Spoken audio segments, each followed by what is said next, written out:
Es la mañana de León, Astorga y La Bañeza con Arturo Martínez.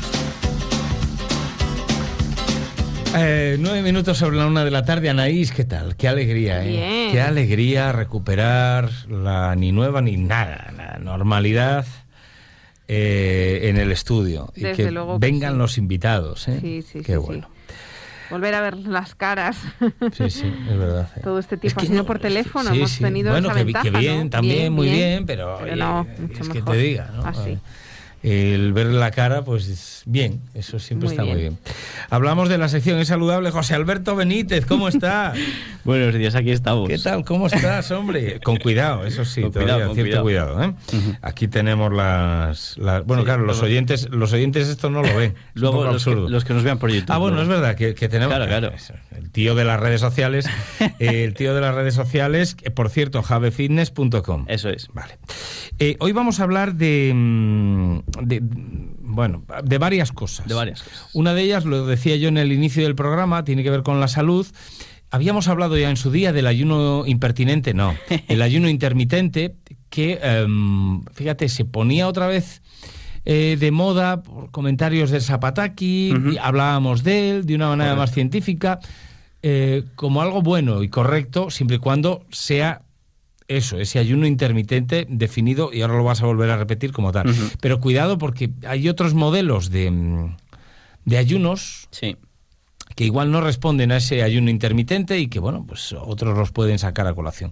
De esto vamos a hablar, y de otra cuestión que me apuntabas esta mañana, que la tengo aquí anotada, que era ¿dónde está? Te apunté lo de los cánceres. Ah, sí, eso es. Con sí, la diferencia. relación que hay con el sobrepeso, que también Eso es. salió un estudio reciente. Eso es. Y por último, lo de los calvos. Ah, sí, bueno, sí, relaciones y cosas de estas, sí. Que parece que fíjate, son unas relaciones que más bien parecerían de tezanos, ¿eh? Sí, bueno, sí. Vamos por el principio, no sé, ¿por dónde empezamos? Por el del ayuno. El ayuno venga. que es el, sí. Ayuno lo dejamos para el intermitente. final. ¿Qué es el ayuno intermitente y por qué lo sacamos a colación de nuevo hoy, José Alberto? Bueno, el ayuno intermitente es una estrategia que hay de alimentación, pues como cualquier otra de las que puedan existir, en el que en lo que se basa es en que durante un periodo a lo largo del día no comes y durante la otra parte del día sí comes. En este caso, normalmente el ayuno intermitente suele consistir, el convencional se llama ayuno 16-8, y se llama 16-8 porque suelen ser 16 horas en las que tú no comes nada y 8 en las que en esa ventana de 8 horas es donde comes todo lo que tengas que ingerir a lo largo del día. Claro, esta es la estrategia general, que bueno, yo aquí siempre a la gente que empieza el tema del ayuno y me empieza, bueno, y si en vez de 16 son 14 o si en vez de 16 son 17 horas, no pasa nada. O sea, simplemente se llama 16-8 por poner un horario en el que se diga, bueno, pues se considera así, pero si son 15 o 17, pues no pasa nada, o 14. Hay otras estrategias de ayuno 12-12, ayuno 24 también. De hecho, el ayuno 24 básicamente es que, por ejemplo, hoy comes y ya no comes hasta la comida de mañana. Y luego hay ayunos más prolongados. Entonces, los ayunos que normalmente, pues por ejemplo, los que comenta el Zapataki, al final es como si quitamos el desayuno del día y solamente nos dedicamos a comer y cenar, o a comer, merendar y cenar. Básicamente en eso consiste el ayuno, o sea que tampoco es ninguna cosa novedosa, y hay mucha gente que sin saberlo lo está haciendo desde hace mucho tiempo, ¿no? Metabólicamente, ¿qué supone? ¿Es Claro. bueno? ¿No es bueno? Claro, a nivel del organismo sí que tiene ciertos efectos positivos, ya no solo, esto lo quiero aclarar, no tanto en el tema de la pérdida de grasa, sino más bien a nivel de salud de lo que es nuestro organismo general, pues funcionamiento del hígado, de distintos órganos y demás, incluso el tema de la mejora de la resistencia a la insulina. Sí que tiene beneficios. Es decir, una persona que, por ejemplo, suele tener cierta resistencia a la insulina, que esto lo que implica es que se almacene grasa con mayor facilidad porque se gestionan peor los carbohidratos en el cuerpo, pues por ejemplo con el ayuno prolongado se mejora la metabolización de los carbohidratos en este caso, ¿no? Entonces tiene ciertos beneficios para el tema del organismo en general. Imagínate, ¿no? Con la diabetes tipo 2 tendría mucho que ver, Claro. Incluso mejoraría en pacientes que pudieran tenerla, ¿no? Exacto. Puede llegar llegar a desaparecer, por ejemplo? Si es la tipo 2, sí, la diabetes tipo 2, por supuesto. La otra no, porque no puede desaparecer. Aunque sí que sigo una cuenta de un amigo mío de Bilbao, que se la recomiendo mucho a compañeros que tienen diabetes, en el que él está haciendo un experimento consigo mismo, científico, basado en lo que dice la ciencia. De momento le está funcionando bien, y es que no tiene que inyectarse insulina. Pero claro, cuidado, hay que tener mucho cuidado, porque esta persona que conozco yo es de las personas que cuando tienen que seguir algo son lo más estricto que existe en el universo. Y la verdad es que la vida que tiene que llevar para poder no inyectarse insulina es bastante complicada. Sacrificada. Sí, muy sacrificada. O sea, a nivel dietético y a nivel de ejercicio. Hay un médico en Francia que lo está poniendo en marcha, es médicos, doctor. Pero cuidado con estas cosas, porque influye directamente también en patología. Eso es. Bueno, el tema es con el tema del ayuno intermitente, que lo sacamos hoy a colación de que hace unas semanas, con el tema del confinamiento, Jorge Fernández, el presentador de La Ruleta de Antena 3, bueno, a mí particularmente, a cada uno le puede caer como sea, a mí particularmente me cae bastante bien. Es majete siempre. Además tuve el gusto de conocerlo en persona también, no sé qué, bien. Bueno, el tema es que el año pasado tuvo un problema con una enfermedad que se llama enfermedad de Lyme, adelgazó 10 kilos, fue por una picadura de garrapata. Aparte tenía el sistema inmune pues mal, él lo achaca que tenía mucho estrés y demás, y bueno, le afectó más de la cuenta y por eso adelgazó 10 kilos. El tema es que a raíz de eso él se ha puesto a investigar bastante sobre temas de fisiología, medicina, nutrición y demás, sobre todo relacionado con temas del tubo digestivo, porque tenía problemas. Y sí que es cierto que, bueno, yo que le sigo bastante, pues ha mejorado bastante su nutrición, y generalmente lo que dice suele estar bien, pero hay que tener cuidado a veces, ¿no? Porque cuando uno es autodidacta y en su caso famoso y le sigue tanta gente, luego hay que tener mucho cuidado con lo que dices y con si estás al 100% seguro de lo que estás diciendo, ¿no? Y entonces hace unas cuantas semanas él comentó que como tiene problemas digestivos, hizo un ayuno 72 horas y que se sintió fenomenal, y más o menos no solo dijo que él se sintió bien, sino que casi, o sin el casi, le dijo a todo el mundo que lo probara, ¿no? Entonces, esto es lo que es peligroso, porque el ayuno 72 horas no puedes decirle a la gente abiertamente que lo pruebe, porque no, o sea, hay un público específico que quizás sí puede empezar a probar ese tipo de estrategias, pero no para la población general. Entonces, bueno, hay que tener un poquito de cuidado con ese tema.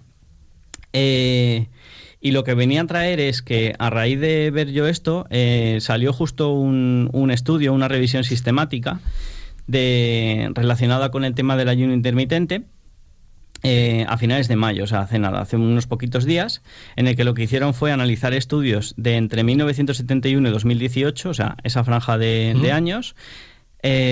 De 42 resultados iniciales que obtuvieron, bueno, normalmente cuando haces una revisión sistemática empiezas a ver posibles sesgos que pueda haber en esos estudios que estás analizando, y se quedaron finalmente con 22. 22 estudios fueron los elegidos, con 647 pacientes, y básicamente en lo que se centraron fue en ver pues los efectos que tenía tanto el ayuno intermitente, el hacer 2 comidas o hacer 6, 7, 8 comidas. Entonces, lo que vieron fue que en el peso corporal, la estrategia de hacer 2 comidas, que sería un poco más o menos lo que estamos diciendo del ayuno intermitente, sí que se notaban ciertas mejoras con respecto a hacer 3 o 6 incluso, o sea, con 6 era incluso hasta peor los efectos que tenía sobre el peso corporal. En cuanto al contorno de cintura, volvió otra vez a pasar lo mismo, o sea, 2 comidas fueron mejores que 3 y 3 fueron mejores que 6.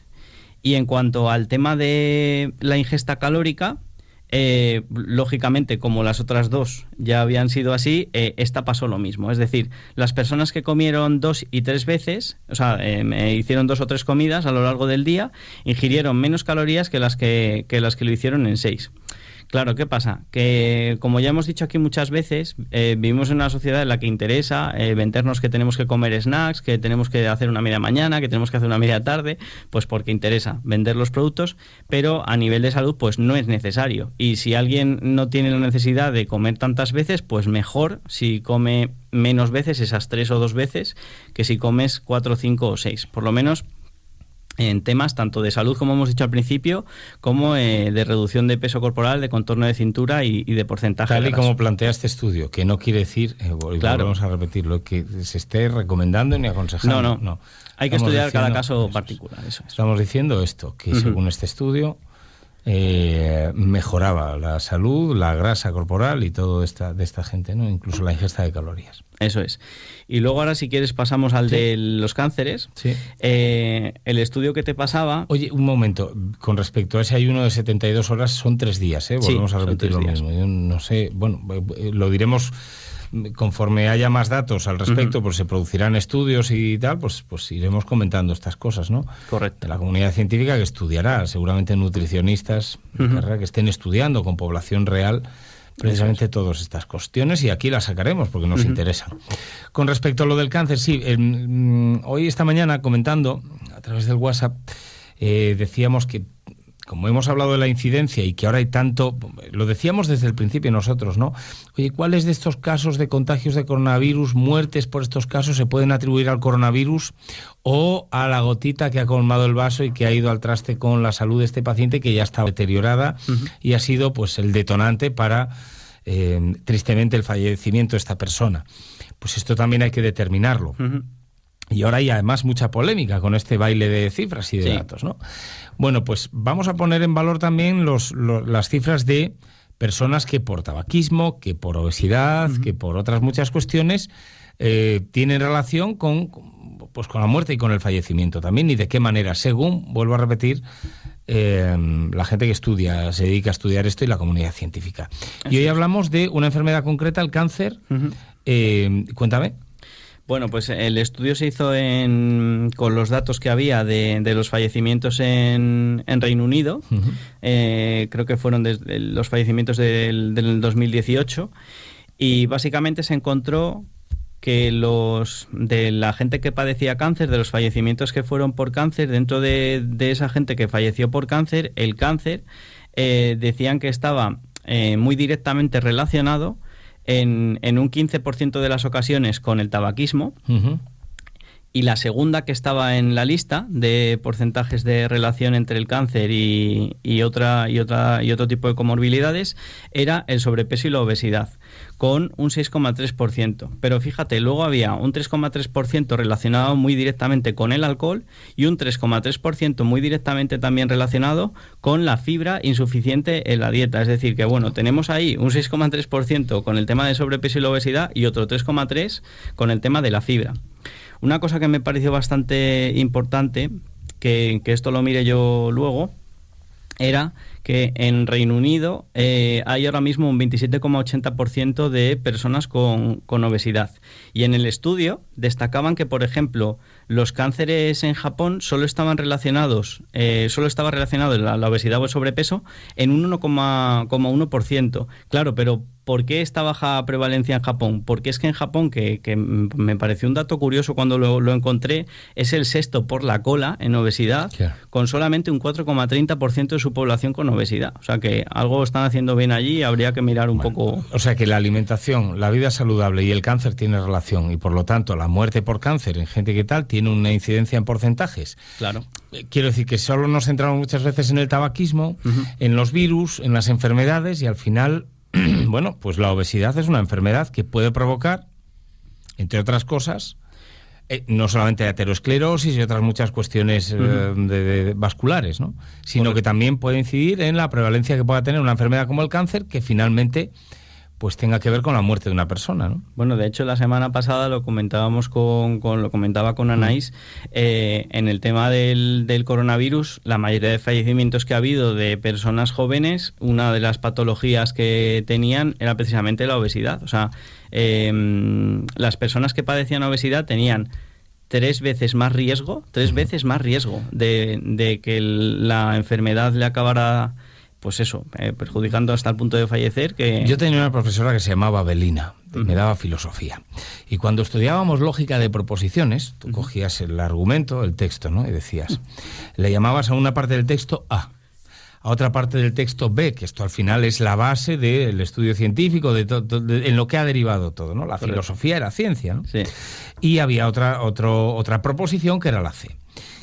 Y decíamos una cosa, ¿no? Si A es igual a B y B es igual a C, entonces A es igual a C, ¿vale? Era la lógica, y simplificabas y era cierto. O sea, tú lo ponías así y era cierto.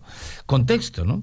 Claro, si la obesidad influye directamente en la salud de una persona y la salud influye en la prevalencia de un coronavirus o en la virulencia del coronavirus en un cuerpo más o menos saludable, entonces la A, es decir, la obesidad, influye directamente en el coronavirus. Claro. Es que eso, al final es una lógica de proposiciones aplastante, ¿no? Con lo cual volvemos siempre a remarcar. El hábito de vida saludable es una manera de prevención contra este coronavirus y otros muchos más que muy claro. Para tener el sistema inmune, pues hecho un roble. Muy bien. Y ahora ya, si quieres... Y cuidado con estos estudios, porque después nos podemos encontrar cosas como esta, ¿no? Cuando hacemos observacionales sin tener ningún criterio, y es a lo que se refiere José Alberto muchas veces con los sesgos. Claro, sesgo, por ejemplo, es esto, Hay que tener cuidado. No, a ver, el estudio está aceptado en una revista científica, revisión por pares, lo de siempre, ¿no? Y de hecho seguirán investigando sobre el tema. Está muy bien. Pero es muy curioso. Pero las relaciones hay que tener cuidado. Lo que hicieron fue estudiar la relación que había entre la alopecia, básicamente, y el fallecimiento por COVID-19, ¿no? Es un estudio, además, que me resultó muy curioso porque, bueno, a pesar de que aquí también hay 2 personas de Estados Unidos, la mayoría son de Ramón y Cajal, del Hospital Ramón y Cajal de Madrid, del Hospital Príncipe de Asturias de Alcalá de Henares, bueno, total, que básicamente lo que tenían eran 175 pacientes, 122 hombres, 53 mujeres, los hombres con 62 años y medio de media, suponían el 79% de los pacientes de la población que tenían en este caso, las mujeres 71 años, 42%, y la historia es que, o sea, el 79% de los hombres, que tenían alopecia fallecieron, y el 42% de las mujeres que tenían alopecia también. Y lo curioso es que la prevalencia de alopecia en la población está entre el 31 y el 53%. O sea, que lo que se vio aquí era que, básicamente, en resumen, que 4 de cada 5 hombres de los que fallecían eran calvos. Entonces, bueno, ya a partir de aquí, pues bueno, es un estudio que está hecho por dermatólogos, además. Lógicamente hay que tener todo en cuenta. Aquí lo que hay que tener cuidado es que, claro, se ha hecho una observación y correlación, que es lo que hemos dicho siempre, no implica causalidad. Que sí que es cierto que ahora lo que quieren investigar es qué tenían esas personas que tienen calvicie, que qué otra comorbilidad, qué otra cosa tenían, que puede ser el detonante de que luego efectivamente fallecieran. Es que quién sabe, igual de este estudio se determina el por qué tenemos calvicie. Exacto. Y podemos incidir sobre la calvicie. Exacto, a raíz de este estudio luego se pueden hacer otros que determinen pues más información que no tenemos ahora mismo sobre el tema de la calvicie. Por ejemplo, claro, sí, es una cuestión de eso. El cuerpo pierde lo que igual no necesita tanto para sobrevivir. Correcto. Esto siempre se dijo, pero claro, ahora hay que investigarlo, ¿no? Hay que investigar. Pero bueno, está bien. Claro, hay que tener en cuenta que seguramente esa población fuera una población mayor. Es habitual que en gente mayor haya más alopecias. Fíjate, 62 años y medio los hombres, y 71 me parece que las mujeres o algo así. Entonces, bueno, lo que has dicho tú perfectamente bien, no vamos a hablar de otra cosa. Pero bueno, curioso el estudio, y hay que estudiarlo todo. Ojo, y es que igual mañana un estudio nos sorprende y tenemos que callar, ¿no? Claro. Escupir hacia arriba es peligroso. Escupo un poco, pero bueno, porque te cae encima después. La ciencia al final habla. Nos guste más o nos guste menos. Eso es. Y lo tenemos que comer después. José Alberto, gracias.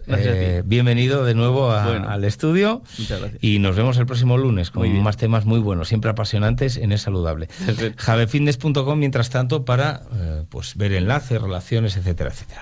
Hasta la semana que viene. Venga, y Anaís, lo dejamos aquí, tú y yo también.